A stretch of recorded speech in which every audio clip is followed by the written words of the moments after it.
आप सभी को एक बार फिर से मेरा प्यार भरा नमस्कार। आप सबके भीतर बैठे उस पर ब्रह्म परमात्मा को मेरा कोटि कोटि दंडवत प्रणाम। हम इस ब्रह्मलोक की यात्रा, ब्रह्म की यात्रा यानी सत्य की यात्रा में चल रहे थे, जिसमें सत्य को जानना चाह रहे थे। अपने नित नियत जीवन के साथ साथ में उस सत्य को जानना चाह रहे थे जिसको पाके आनंद का अनुभव होता है जीवन में। उस सत्य को जानने के लिए अभी हम गीता के माध्यम से चल रहे हैं, जिसमें श्री कृष्ण परब्रह्म होकर अपनी प्रकृति को दिव्य करके परब्रह्म होकर हमें उस ब्रह्म को हो जाने में, हमें प्रकृति से उस ब्रह्म हो जाने का तरीका बता रहे हैं। उन्होंने अर्जुन को वो तरीका बताया जब अर्जुन परेशान बैठे थे। हमारी तरह जैसे हम नित्य जीवन में परेशान बैठे रहते हैं, वैसे ही अर्जुन परेशान होकर अपना धनुष नीचे रख चुके थे। तो उसी प्रकार जैसे हम अपने जीवन से थक के हार के बैठ जाते हैं, निराश हो जाते हैं, तो उस समय इस गीता को सुनने का सबसे उचित समय है। जब आप सुखी हैं, जब आप हंस खेल रहे हैं, तब आपको इसमें समझना बहुत मुश्किल हो जाएगा, क्योंकि इसमें आपके विरोध की सारी बातें होंगी, उस खुशी के विरोध की सारी बातें होंगी, तो आपको जानना थोड़ा सा मुश्किल हो जाएगा। किंतु जिस समय आप उन खुशियों से परेशान होकर, उन दुखों से परेशान होकर, निराश होकर जीवन से बैठे हैं, तो उस समय जिस समय अर्जुन को कृष्ण ने दिया, उस समय पे इस गीता का बहुत महत्व है आपके जीवन में। उस समय उस सत्य की यात्रा का समय है। वो दुख नहीं है, वो समय है जिस समय आपकी वो ब्रह्म की, वो सत्य की यात्रा आरंभ हो सकती है। तो आशा करता हूँ आपके जीवन में भी वो आरंभ हो, किसी भी दुख के साथ वो आरंभ हो। इसलिए आप कभी भी दुख, परेशानी, निराशा में हो तो इसे ज़रूर सुनें। आज यहाँ पे कृष्ण बताएंगे कर्मों के बारे में, कि कर्मों के बंधन से कैसे मुक्त हुआ जाता है। जिस वजह से, जिस कारण से आपको निराशा हो रखी है, आप दुखी हैं, आप परेशान हैं, उसके बंधन से कैसे निकला जा सकता है, वो आज यहाँ पे कृष्ण बताएंगे 22वें श्लोक में। 21वें श्लोक में उन्होंने कहा था, थोड़ा सा उसमें सूक्ष्म नज़र डाल लेते हैं। 21वें श्लोक में वो कह रहे थे, निरांशी यत चित आत्मा यक्त सर्व परिग्रह शरीरम केवलम कर्म कुर्वन् न आपनोति किल विषम।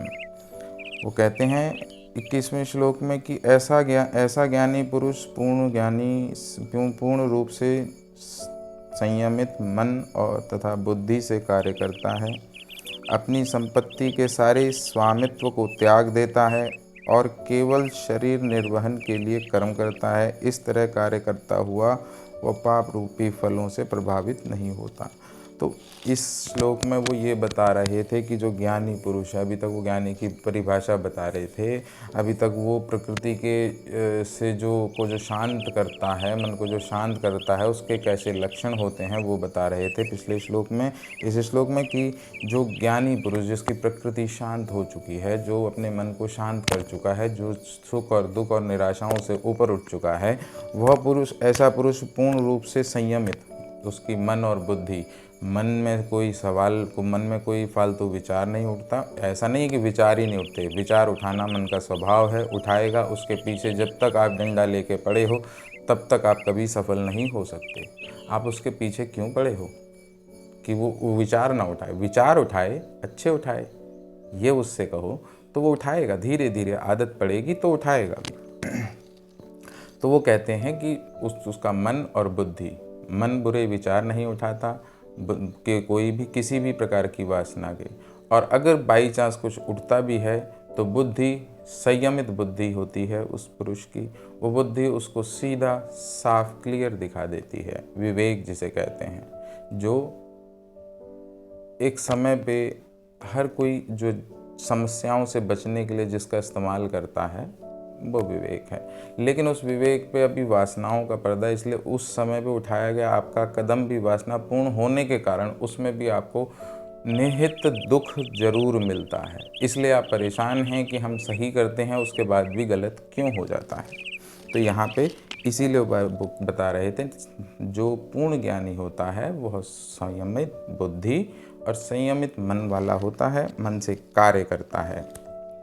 अपनी किसी भी संपत्ति, किसी भी जो भी उसके पास है, जो भी कुछ उसने अर्जित किया इस संसार में आने के बाद या जो भी गवाया, उसमें किसी में भी वो अपने स्वामित्व का दावा नहीं करता कि ये मेरा है या किसका है। वो कहता है सब उसका है, सब हरि का है। अब हरि अनंत है, हरि अनंत हैं और हरि की कथाएं भी अनंत हैं। हरि अनंत, हरि कथा अनंता। अब हरि का मतलब बस अनंत का है। वो हरि मतलब कोई विष्णु नहीं, कोई कृष्ण नहीं, कोई, वो हरि अनंत हैं। उसको एक नाम दे दिया, प्रेम का नाम दे दिया हरि। तो वो अपने सारे स्वामित्व को उस पे दे देता है, और जब वो उस पे दे देता है तो वो केवल अपने शरीर निर्वहन के लिए, उसके बाद उसे, अब जीवन में जब इतनी निराशा देख ली उसके बाद फिर खड़ा होता है इस ज्ञान को सुनने के बाद, और फिर वो अपने शरीर निर्वहन और जो जो कर्तव्य नियत कर्म उसके पास आ रहे हैं उनको संयमित मन और बुद्धि से निर्वहन कर कर्मों का कर्तव्य करता है। और इस तरह कर्म करने से, वो कह रहे हैं कि इस तरह कर्म करने से वो कभी पाप पुण्य इन फलों से प्रभावित नहीं होता। क्यों?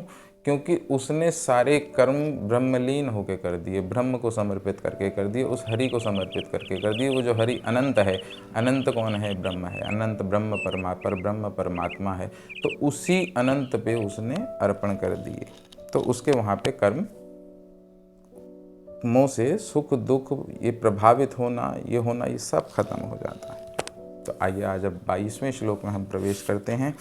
22वां श्लोक में वो कहते हैं, यद इच्छा लाभम संतुष्टः द्वंद्व अतीतः विमत्सरः संसिद्धो असिद्धो च कृत्वा अपि न निबध्यते।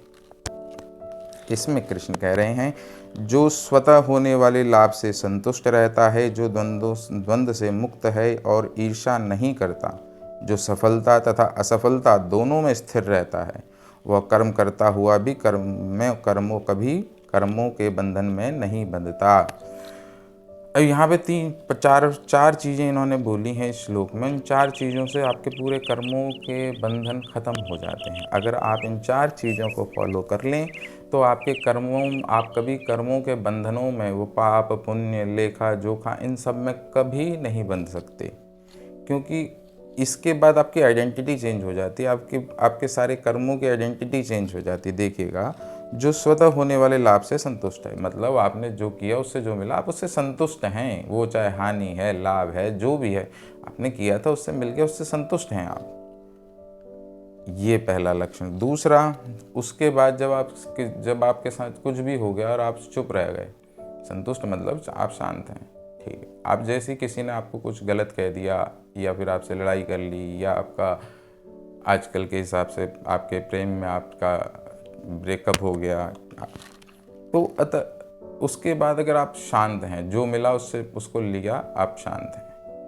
अब जैसे ही चुप रहेंगे, थोड़े समय शांत रहेंगे, तो मन में द्वंद्व उठेगा। तो उसी को लेके फिर ये कहते हैं, क्योंकि आपने देखा होगा जैसे ही आप कुछ भी एक्सेप्ट करने जाते हैं, मन में तुरंत द्वंद्व उठता है। तो उसके लिए वो कहते हैं जो द्वंद्वों से मुक्त है। अब इन द्वंद्वों से भी मुक्त होना है, समझ रहे हैं? इन द्वंद्वों से कैसे मुक्त होंगे? जो दिया हरि ने दिया, जो लिया हरि ने लिया। यहाँ सब हरि है। हरि यानी परब्रह्म परमात्मा। अब वो कौन है? वो आप ही हैं। आगे इसका पता चलेगा। और उसके बाद जब आप द्वंद्वों को शांत करेंगे कि मेरे लिए शायद जो मेरे को नहीं मिला वो मेरे लिए नहीं था, मेरे को जो मिला है मेरे लिए यही नियत है, और इसलिए मैं उसका प्रसाद, उस ब्रह्म का इसे प्रसाद समझ के ग्रहण करूं। इतना समझ के जब आप मन के द्वंद्व से मुक्त होंगे, वैसे उसके बाद एक और चीज आती है, ईर्ष्या। कि फिर आपने अपने को तो सही कर लिया, लेकिन वो जो दूसरा जिसने आपके साथ किया था उसके प्रति आपको ईर्ष्या हो जाती है।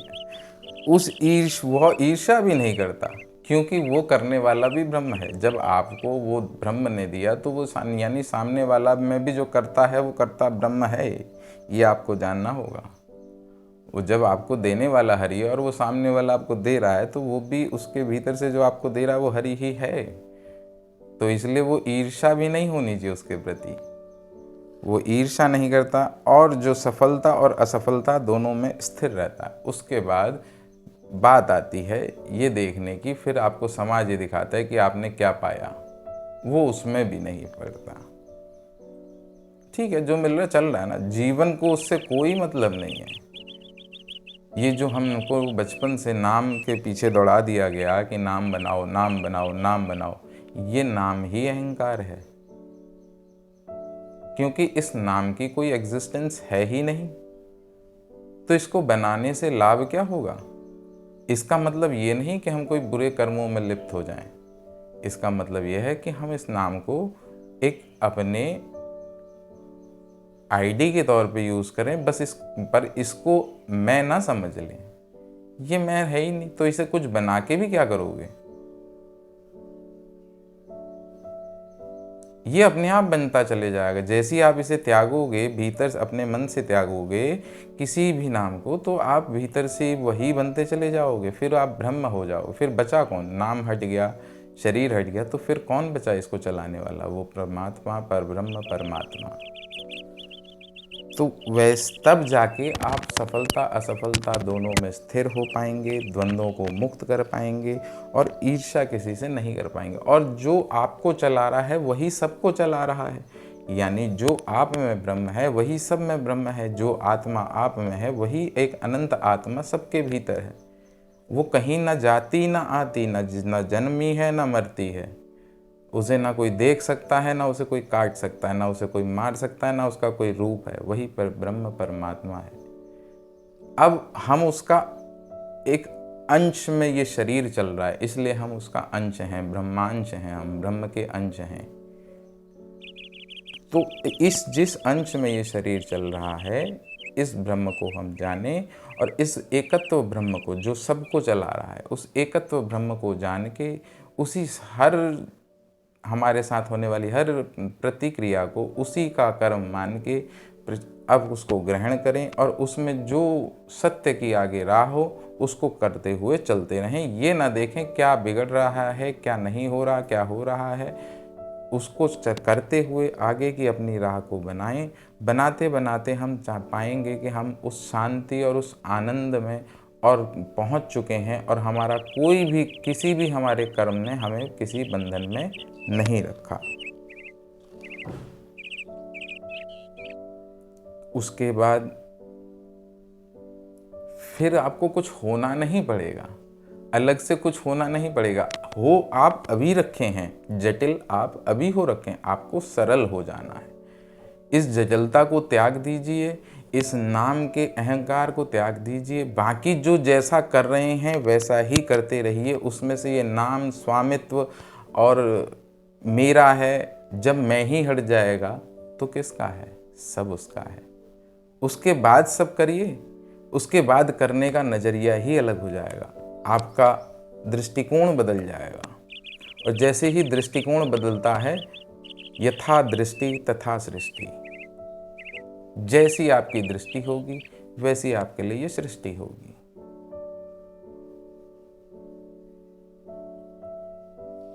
आज इन्हीं शब्दों के साथ अपनी वाणी को विराम दूंगा। आपने इतने ध्यान और इतना समय देकर मुझे ध्यानपूर्वक सुना, उसके लिए आप सबका बहुत बहुत धन्यवाद, आभार। आपके भीतर बैठे उस पर ब्रह्म को मेरा कोटि कोटि प्रणाम। आपसे अगले श्लोक में फिर मुलाकात होगी। आनंद में रहिए, मौज में रहिए, खुशी में रहिए। उस ब्रह्म के आशीष को लेते रहिए। अपने भीतर उस ब्रह्म को के होने का एहसास कीजिए। इन्हीं सब कामनाओं के साथ जय श्री कृष्ण।